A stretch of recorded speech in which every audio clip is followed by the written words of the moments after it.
この川の流れるがごとく穏やかに音色が聞こえる。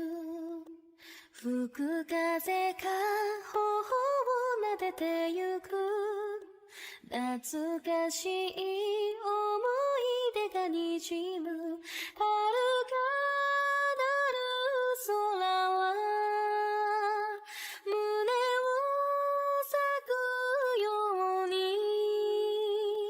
忘れかけた記憶を覚ます溢れるは涙。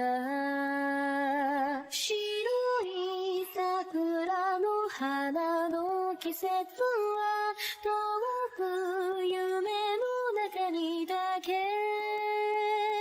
舞い散る花びらのささやいた忘れられない言葉。